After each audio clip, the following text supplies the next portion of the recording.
태안반도 천리포 해수욕장 옆. 유난히 나무들이 울창한 곳이 있습니다. 이곳은 우리나라에서보다 해외에서 더 유명한 곳이죠. 아시아에서는 최초로 세계에서 12번째 세계의 아름다운 수목원으로 선정되었습니다.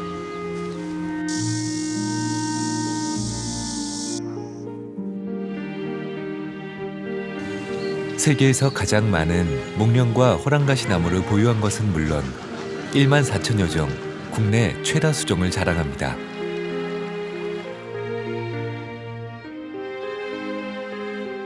갯벌에 인접한 불모지였던 이곳이 오늘날 세계 식물학자들이 찾는 곳이 되기까지 한 사람의 평생을 건 헌신과 열정이 있었습니다. 나무를 자식처럼 돌보며 풀 한 포기의 아픔에도 귀를 기울였던 사람. 나무를 이용해야 할 대상이 아닌 나무 그 자체로 존중하고 사랑하며 행복하게 살아갈 수 있기를 바랐던 사람. 그가 평생에 걸쳐 모든 재산과 열정을 쏟아부어 만든 나무들의 친구, 천리포 수목원의 이야기를 만나봅니다.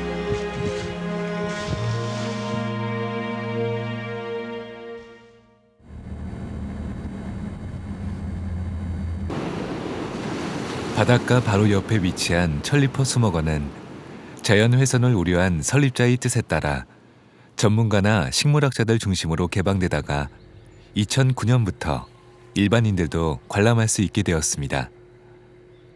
여기는 어디에서 사진을 찍어도 이곳은 한겨울에도 활짝 핀 꽃들을 볼 수 있는 곳으로 유명합니다. 겨울에 피는 건데 여기가 날씨가 따뜻하니까 봄인 줄 착각했어 아까. 하나, 둘, 셋. 좀 사람 좀 빼고 좀 찍자. 이 언니들아. 이건 뭐야 이거?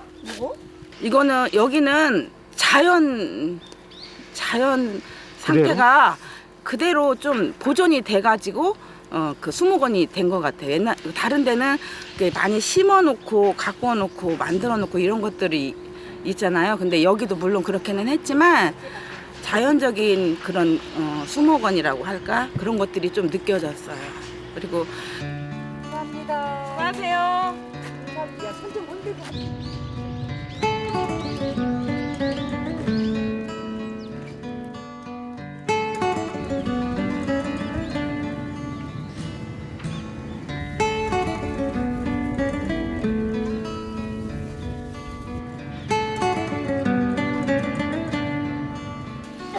국내에서 보기 힘든 다양한 나무들이 어우러져 봄, 여름, 가을, 겨울 1년 내내 멋진 장관을 연출하곤 하죠. 1만 4천여 종. 수종이 다양하다 보니 월동 준비를 하는 시기도 방법도 다 조금씩 다른데 어린 묘목일수록 조심해서 관리를 해줘야 합니다. 티부치나라고 티부치나 그리고 붉은색 보라색 피는데요. 보라색 지면 월동 안 되니까 제가 온실에 옮기도 심으려고 좀 옮기려고 하고 있습니다. 내년에 온실 있다가 이제 다시 나오죠. 그대로. 수목원에는 모두 8개의 비닐하우스가 있는데 이곳에서 씨를 뿌려 어린 묘목을 만들기도 하고 교배를 시켜 새로운 품종을 개발합니다. 우리나라에서 가장 많은 종류의 나무들 생명을 품고 있는 곳이기도 하죠. 여기서 일하는 일꾼들 중에는 이 수목원에서 운영하는 1년 과정 수목 전문가 훈련을 받고 있는 교육생들도 있습니다. 대학 휴학생부터 취업 준비생까지 다양한 사람들이 이곳에 와서 나무들이 지닌 매력에 흠뻑 빠지게 됩니다. 요즘에는 좀 참빗살 나무가 저에게는 가장 인상적인데 그 좀 참빗살 나무가 낙엽이 달려있는 모습이 이렇게 모빌이 달려있는 모습 같거든요. 그래가지고 그 모습이 되게 아름다워서 요즘에는 그 나무가 가장 좋아요. 네. 직접 만지고 하는 게 너무 좋아서요. 저희가 일반적으로 아는 식물들에 비해서 여기 수목원 식물들은 더 다양하니까요. 품종이나 그런 색깔이나 그 모양새가 더 다양하니까 그런 걸 보는 것 자체도 저에게는 좀 기쁜 일이 될 수도 있고 또 이제 그런 것들 가꾸면서 이제 여름에 가꿨다가 가을에 또 새순이 자라는 걸 보면서 그런 거에 희열을 느끼더라고요. 나무를 가꾸고 새순이 자라는 걸 보며 느끼는 기쁨. 이런 마음의 평화와 안식이 나무를 돌보는 사람이 갖는 가장 큰 재산일 것입니다. 지금 하고 있는 작업은 삽수 조제로 먼저 나뭇잎을 군데군데 잘라 양분이 나뭇잎으로 몰리지 않게 합니다. 그 뒤 물에 불렸다가 성장 촉진제를 묻혀 미리 준비한 영양분이 많은 흙에 심게 됩니다. 이 작업을 통해 나뭇잎 하나가 식물체 하나로 번식하고 자라나게 됩니다. 나무 기르는 게 이게 어떻게 보면 가드닝이 취미생활 중에 최고로 높은 단계의 취미 활동이거든요. 가드닝이야말로 요즘 뭐 최고지 이게. 하루 종일 요래 앉아가 있으면 다리도 아프고 허리도 아프고 이런데 이제 저기서 갖다가 이제 넣고 요게 다시 뿌리가 나고 옮기고 이런 과정을 보면 세상이 막 그렇다는 거지. 지구도 살리고. 지구를 살리는 방법으로 나무 심기를 평생 실천한 사람이 바로 이 수목원을 만든 민병갈 박사입니다. 갯벌옆 언덕, 불모지 땅 태안반도에 자신의 전 재산과 열정을 바쳐 씨를 뿌리고 나무를 심어 40여 년 만에 세계가 주목하는 아름다운 수목원을 일궈냈습니다. 그가 불모지를 숲으로 바꾼 땅은 자그마치 19만 평. 그야말로 눈물 어린 헌신으로 만들어낸 기적이었습니다.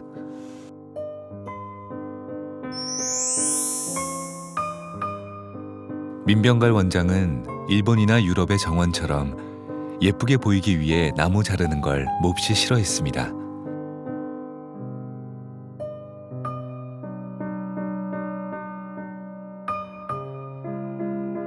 그는 한국의 자연스러운 정원을 훨씬 좋아했습니다.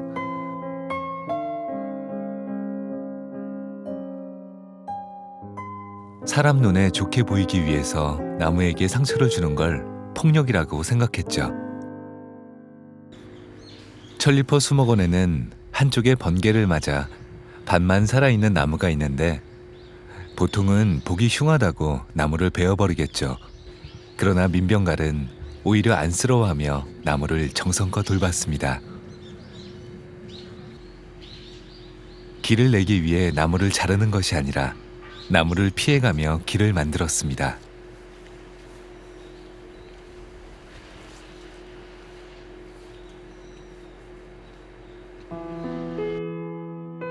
(1960년대) 딸의 결혼 자금을 마련해야 했던 가난한 농부의 간청으로 이곳 땅을 사게 된 민병갈.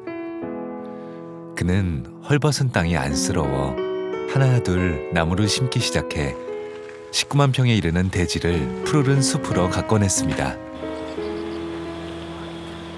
그리고 그 공로를 인정받아 그는 우리나라 삼림 역사에 크게 공헌한 사람만이 들어갈 수 있는 숲의 명예전당에 5번째로 헌정되었습니다. 과연 그에게 나무란 무엇이었기에 이토록 평생을 나무에 헌신했던 것일까요? 우리 인간을 보호해요. 나무만 있으면 여러 가지 점에서 우리에게 혜택이 있어요. 나무. 여기 줄이 보이는 동안에 기분 좋아요. 자연이 보고. 나무만 아니고 벌레도 좋아요. 벌레 다 좋아요. 100% 자연 사랑하는 사람입니다.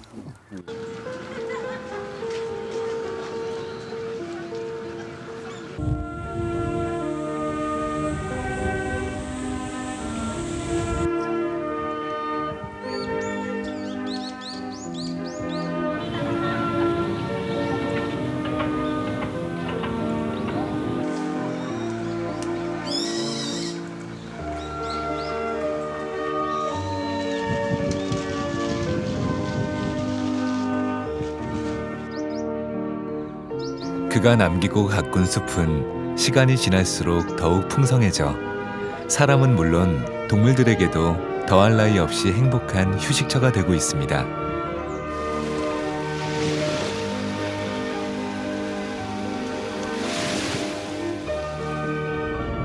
하늘에서 보면 일반인들에게 공개된 곳보다 띄엄띄엄 출입이 제한된 수목원이 있습니다. 민병갈은 왜 이렇게 연결되지도 않은 땅들을 수목원으로 가꿨을까요? 그 서울에서 대개 이제 그 주말에 이쪽에 천리포로 내려오셨다가 이제 일요일 날, 월요일 날 이제 서울로 다시 이제 복귀하시고 하시는데, 그분이 늦게 오시든 어두워가지고 여기 도착하실 때도 있고 좀 일찍 오실 때도 있는데, 오시면 우선 그 당신이 그 궁금해하셨던, 서울에 계시면서 궁금해하셨던 그 식물을 먼저 가서 봐야만이 그것이 그분 이제 일과 시작이었거든요. 그만큼 이쪽에 대한 그 관심, 애정. 부원장이 젊은 시절이었던 1970년대, 대한민국은 경제 발전을 위해 국토를 개발하느라 나무에 신경 쓸 겨를이 없었습니다. 하지만 민병갈은 수목원 조성 초기부터 단 한 그루의 나무조차 훼손되거나 다치는 걸 원치 않았습니다. 이 소나무요, 일부 감벌 좀 해낼 필요성이 없을까요? 하면 반대예요. 보존은 해야 되는데 우리가 나무를 심으려면은 다른 데 찾아야 돼. 여기 안 돼요. 이 소나무, 저쪽 소나무 여기 영원히 있어요. 영원히. 나무 한 그루 건드리지 않고 수목원을 조성하려니 그 어려움은 상상을 초월했습니다. 바닷가 방풍림을 조성할 때에는 도로도 채 포장되기 전이라 모래사장에 차가 수차례 처박힌 끝에 간신히 완성할 수 있었습니다. 좀 그 크게 구분한다고 하면 7개 지역으로 나눠져 있는데, 처음 그 시작할 때부터 뭔가 이게 그 구획된 그런 공간에서 시작된 천리포 수목원이 아니고, 어떤 조금씩 기회가 되면서 또 그 지역 그 일단 땅이 그 구입이 가능한 그 지역을 선택해서 이제 구입을 하다 보니까 이제 이 지금 성 같은 경우도 그 중에 일부라고 이제 보시면 될 것 같고요. 천리포 수목원 앞바다에 위치한 낭새섬은 수목원의 일부로 하루에 2번 바닷길이 열려 걸어 들어갈 수 있는 곳입니다. 사실 이 지역은 수목원을 하기에 가장 좋은 기후대에 속합니다. 해양성 기후로 춥지 않은 겨울과 서늘한 여름을 지니고 있어 난대성 식물부터 아한대성 식물까지 다양한 식물들이 자랄 수 있는 천혜의 조건을 지니고 있습니다. 그 사실을 알게 된 민병갈은 이 섬에서 한 가지 실험을 해봤습니다. 당시 소나무만 자라고 있던 이 섬에 남쪽에서 자라던 상록 화렵수를 심은 겁니다.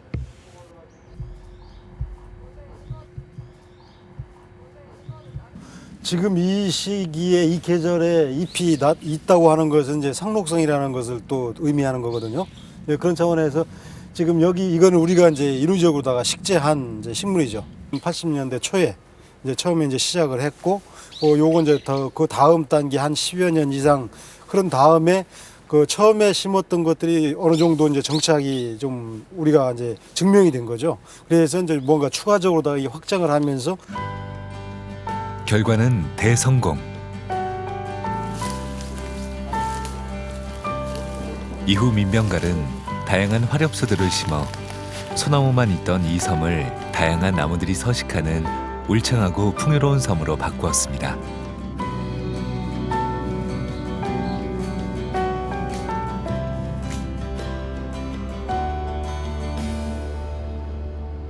그날 이루어졌던 그런 모든 내용들을 기록했던 좀 그 기록 일지거든요. 그래서 여기 이제 뭐 내용 이제 여기 한번 보시면은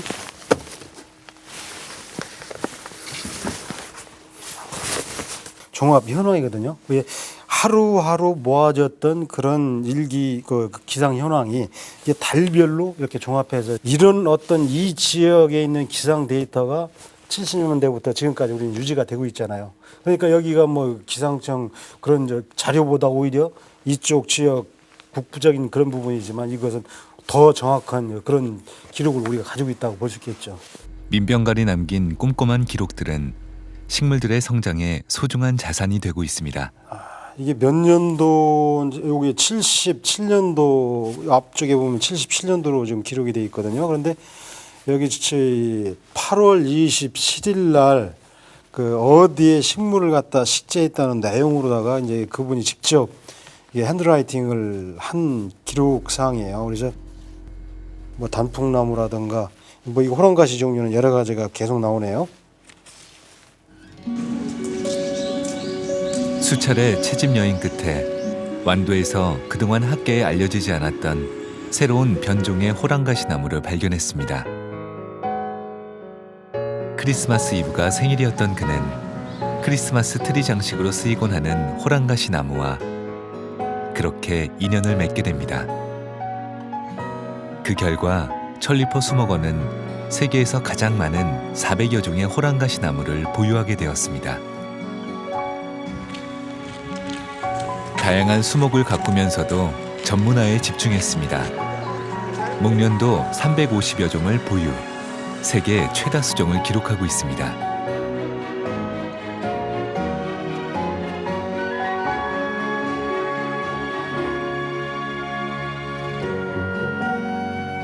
그 중에서도 라스푸베리퍼는 그가 만들어낸 교배종 목련으로 세계적으로 이름난 품종입니다.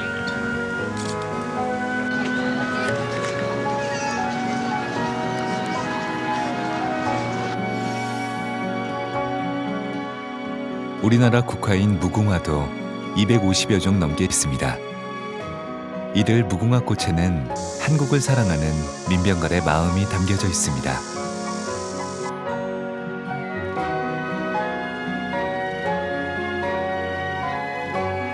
자연스러운 아름다움을 좋아한 민병갈 원장은 나무 가꾸기에서는 남에게 뒤지기 싫어할 만큼 집요했습니다.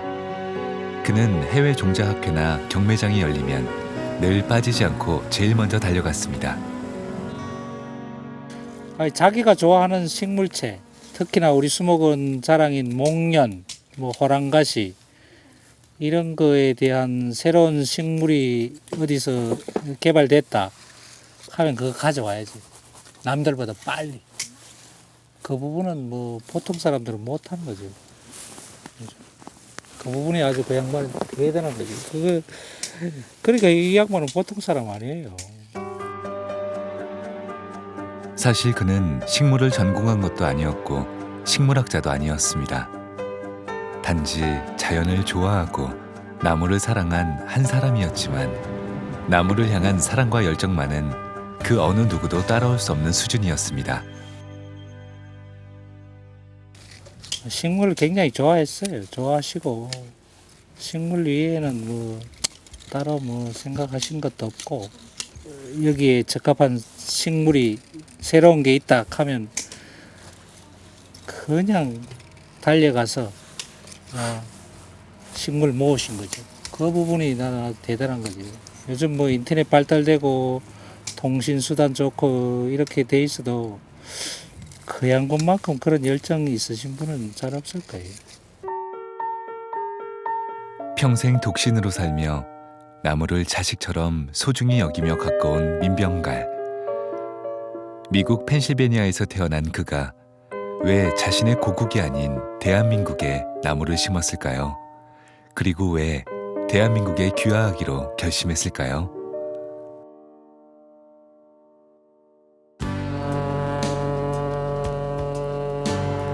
그는 2차 대전 후 해방을 맞이한 한반도에 진주했던 미군의 선발대 해군 장교였습니다. 젊은 시절 일본에서 근무하다 잡혀온 한국 포로들의 착하고 순박한 모습에 끌리게 된 민병갈 원장. 그 후 한국 근무를 자처해 한국에서 근무하면서 그는 전쟁의 폐허 속에서도 강인한 생명력을 지닌 한국의 모습에 반해 한국에서 살고 싶다는 생각을 하게 됩니다. 그 전에 여기 와본 그 기분 나왔어요. 이상하다. 난 그렇게 이상한 나라 아니에요. 외국 아니에요. 난 처음부터 기분 아주 좋았어요. 맨 처음에. 청년 민병갈은 주말마다 한국의 산에 올랐고 한국의 자연을 좋아했습니다.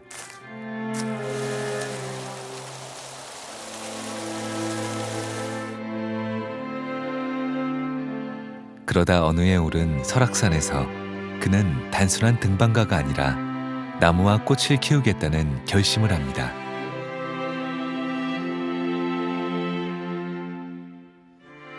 당시 한국은 그 아름다운 자연을 지키고 보호하는데 아직 관심을 기울이지 못하고 있었고 민병갈은 그 사실을 몹시 안타까워했습니다.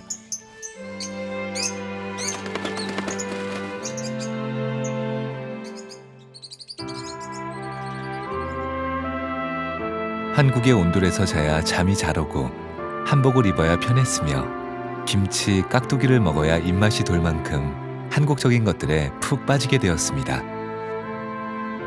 한국 자연에 대한 사랑은 한국의 풍습과 주거 문화에 대한 사랑으로 이어졌는데 초가집과 기와집이 지닌 멋스러움을 사랑했습니다. 그는 산업화의 물결 속에 한옥이 사라지는 것을 안타까워하며 초가집이나 기와집을 부술 때면 그대로 사와 수목원 안에 다시 짓기도 했습니다. 그가 살던 기와집은 수목원 안에 잘 보존되어 있는데 그 내부를 보면 그가 얼마나 한국적인 것들을 사랑했으며 한국인보다 더 한국 것을 지키기 위해 애쓰고 노력해왔는지 느낄 수 있습니다. 초가집 한국에 안 되니까 다 얼어버려 바꾸라고 하는데 기와와 바꾸라고 하는데 한국에는 초가집 거진 다 없어져서 갑자기 이제 정부 방침이 바꿨어요. 초가집 좋다고 하는데 남는 것 좀 보호하자고 했어요. 명령에서.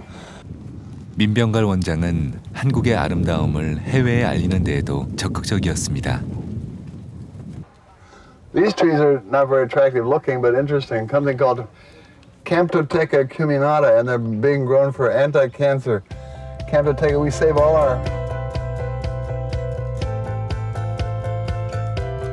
우리나라 식물학회가 자리 잡기 이전 해외 유명 학술지에 우리나라 토종 식물들을 등록하는가 하면 한국에 관심 있는 외국인들에게 한국을 소개하는 여행 안내를 하기도 했습니다. 그의 해박한 지식과 타고난 유머 감각 때문에 외국인들 사이에선 상당히 인기가 있었습니다.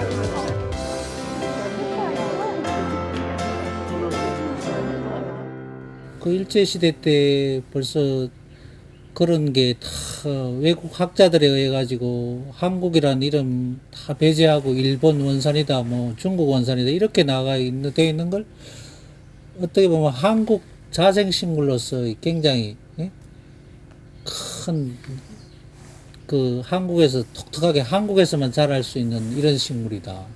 이런 걸 해외에다 많이 알린 이런 업적도 있죠. 민병갈 원장의 적극적인 노력으로 1997년 세계 목련학회 정기총회가 천리포 수목원에서 열렸으며 국제 수목학회 총회를 유치하기도 했습니다. 이때 이미 천리포 수목원은 우리나라에서보다 세계에서 더 유명한 수목원이 되었습니다.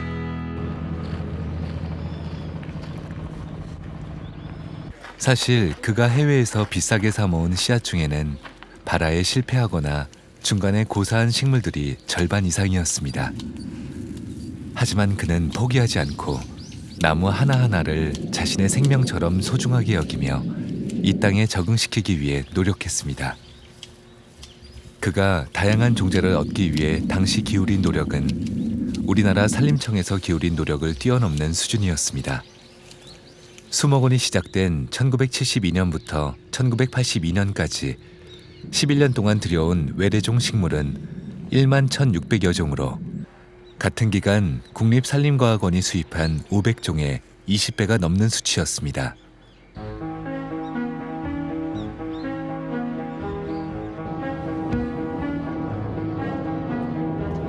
천리포 수목원이 수종을 늘리는 방법은 다양했습니다. 해외 교류 프로그램으로 씨앗을 들여오는 경우 조경적 가치가 있는 수종을 외국 수목원에서 구입하기도 하고 한국은 물론 해외에서 식물을 채집하기도 했습니다. 그 다음 희귀식물을 기증받고 직접 육종을 하는 것도 중요한 일입니다. 민병갈 원장이 이렇게 수집한 종자 중에는 농가 소득에 도움을 준 것들도 있습니다. 뉴질랜드에서 들여온 양다래가 대표적인데 한국 땅에서도 양다래가 잘 자란다는 게 천리포 수목원을 통해 확인되자 농가에서 대량 재배에 들어가 높은 수익을 거둘 수 있게 되었습니다. 또 요즘 건강식품으로 각광받고 있는 블루베리도 그가 해외에서 들여와 한국 땅에 정착시킨 종자입니다. 그가 해외에서 많은 종자를 들여올 수 있었던 건 인덱스 세미넘이라는 다국 간 종자 교환 프로그램이 있었기 때문입니다.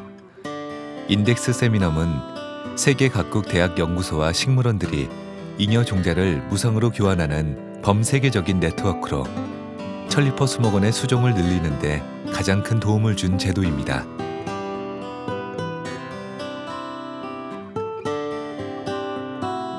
본업은 증권 전문가였기 때문에 주중에는 서울에서 근무하고 금요일 저녁부터 천리포에 내려와 수목을 돌봤습니다. 식물 수종을 늘리는 데에는 돈을 아끼지 않았지만 이면지를 사용할 만큼 검소했습니다. 사실 민병갈 원장은 50이 넘은 꽤 늦은 나이에 나무에 대해 공부하기 시작했습니다. 몸에 늘 지니고 있었던 식물 도감이 다 해진 걸 보면 그가 얼마나 식물학을 열심히 공부했는지 짐작할 수 있습니다. 사실 이제 어떻게 보면 그분이 오히려 직장은 금융 쪽에서 이제 이렇게 생활하셨기 때문에 이 식물하고는 전혀 이제 관계가 없는 거로다가 이게 알 수가 있잖아요. 근데 참 저희들이 이해 못할 정도로다가 어떤 이쪽에 집착하는 그런 것을 좀 보여주셨거든요. 그런데 이제 그분은 뭐냐면 이것이 이제 당신이 처음부터 어떤 이쪽에 대한 먼 비전을 가지고 있었던 그 부분이 분명히 있었다고 생각을 해요. 1990년대 중반 한국을 사랑하고 한국 나무를 아끼는 마음 하나로 살아온 그에게 돌이킬 수 없는 큰 상처를 안겨주는 사건이 발생했습니다. 우리나라 종자들이 해외에서 교배종으로 변환되어 특허까지 받아 우리나라로 역수출되는 것을 보고 국내 언론에서 그를 우리나라 종자를 해외로 빼돌린 외국인이라고 비난했습니다. 한국의 자연을 돌보기 위해 앞날을 내다보고 한 일이었는데 종자를 빼돌린 외국인이란 비난을 듣자 그는 한동안 말을 잃을 만큼 크게 상심했습니다. 우리나라에 하나뿐인 종자, 귀중한 종자 외국으로 다 빼돌린다 이렇게 큰 오해를 샀으니까 국가기관에서 먼저 서울대학이라든가 국립수목원 이런 데서 먼저 한 제도니까 하고 있는 그런 제도니까 걔네들도 하고 있었고 이 부분에 대한 오해는 그 이후에 없었죠. 이렇게.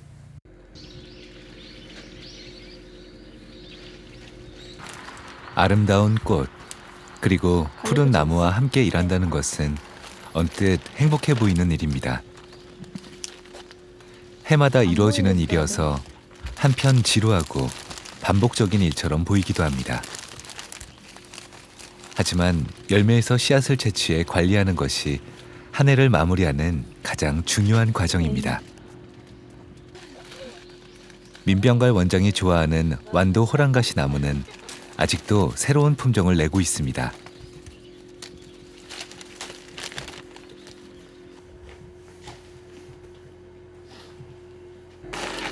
이 씨앗 안에 비립종자도 있거든요. 이렇게 정선하다가 가위로 잘라보면 비어있는 애들은 일단 물로 하면 다 떠요. 그런 건 이제 파종을 해도 싹이 나질 않아요. 비립은. 지금 이것도 비립이 워낙 많은데 새들한테는 1순위예요. 저희 수목원에 지금 가을철에 열매들 중에서 가장 새들이 좋아하는 1순위 먹잇감이에요. 다양한 종자들이 잘 관리되다 보니 화장품 회사에서 식물 추출물 샘플이 필요할 때 이곳을 찾기도 합니다. 이게 다 쭉정이들이라고 하죠. 그래서 이런 것들을 다 걸러내고 이렇게 하면 걸러지거든요. 이 작은 씨앗들 속에 수많은 생명 정보들이 담겨 있습니다. 12월 달에 크리스마스 장식 사러 가시잖아요. 그때 보면 이거예요. 그 장식으로, 크리스마스 장식으로 쓰는 그게 이 완도 호랑가시 나무 또는 호랑가시 나무, 이걸 가지고 잎하고 열매 이걸 가지고 장식으로 많이 쓰는데, 저희는 실제로 이 살아있는 이걸 가지고 저희가 이렇게 채집을 할 때 따면 제가 일하는 작업실 앞에 문에 고리에 걸어놓기도 하거든요. 12월 달에. 그렇게 하면 굉장히 예뻐요. 민병갈 원장은 전쟁 후 개발하기에 바빠 나무를, 자연을 돌아볼 여력이 없는 대한민국의 미래를 위해 나무를 심는다고 했습니다. 그리고 300년쯤 뒤엔 이 수목원이 대한민국의 큰 힘이 될 거라고 믿었죠. 지금 우리는 그가 뿌린 씨앗을 이제 걷어들이고 있는 것이나 다름없습니다.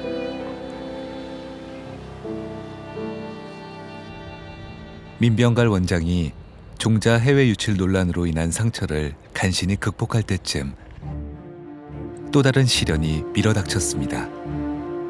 천리포 수목원을 한 해 운영하는 데 드는 비용은 약 15억 원. 그동안 민병갈은 자신의 전 재산을 쏟아부어가며 주식 투자를 통해 그 비용을 조달해 왔습니다. 그는 증권가의 큰손, 투자의 귀재로 불리는 증권가의 거장이었습니다. 70이 넘은 나이에도 수목원 운영 자금을 위해 증권사 고문으로 열심히 일했는데, 그런 그에게 IMF 경제 위기가 닥친 것입니다. IMF로 주식값이 떨어지고 증권가가 힘들어지자 그는 수목원 운영 자금에 대한 걱정으로 사무실에서 쓰러지는 등 큰 어려움을 겪었습니다. 수목원 후원회를 결성하기도 하고 서울대학교의 기증을 고려하다가 결국 1996년 천리포 수목원은 산림청 소속 재단 법인으로 전환됩니다. 민병갈 원장은 여든의 암 판정을 받은 뒤 나의 전 재산을 천리포 수목원에 유증한다는 유언과 함께 이듬해인 2002년 81세의 나이로 세상을 떠나고 말았습니다. 나무들도 그의 죽음을 슬퍼했던 걸까요? 그가 유난히 아꼈던 라스프베리 펀과 블루베리는 그 이듬해 꽃을 피우지 않았습니다. 진짜 식물들도 슬퍼가지고 뭐 꽃을 안 필 수도 있는 거고, 그거는 그럴 수도 있다고 봐요. 충분히. 옛날부터 고대부터 식물도 뭐 생각하고 감정이 있다고 그런 연구하시는 분도 있잖아요. 예. 그거 있는데 식물도 이거 분명히 있다니까요. 감정이. 한국을 우리나라라고 부르며 한복을 즐겨 입었던 푸른 눈의 한국인. 평생을 커다란 나무 같은 삶을 살며 나무의 친구였던 민병갈 원장은 이제 나무 곁에 묻혔습니다. 아주 자연스러운 나무들이 주인인 그런 수목원을 만들어가는 것입니다. 저희 수목원이 2009년도에 개방하긴 했지만 민간인들이 이용할 수 있는 시설은 최소화시키고 나무들이 주인인 수목원으로 계속 가꾸고 갈 것입니다. 그래서 이 수목원을 만드신 민병갈 원장님께서 저에게 남겨주신 마지막 유언, 200년, 300년이 지나서도 나무들이 정말 건강하게 잘 자라는 세계적인 수목원이 되기를 바란다는 이 한마디 말씀을 잘 지켜가는 것, 이것이 바로 천리포 수목원이 나아갈 방향이다. 저는 그렇게 생각하고 있습니다. 호랑 가시나무에 눈이 내린 이 겨울이 지나면 다시 천리포 수목원엔 목련이 사계절 내내 꽃을 피울 것입니다.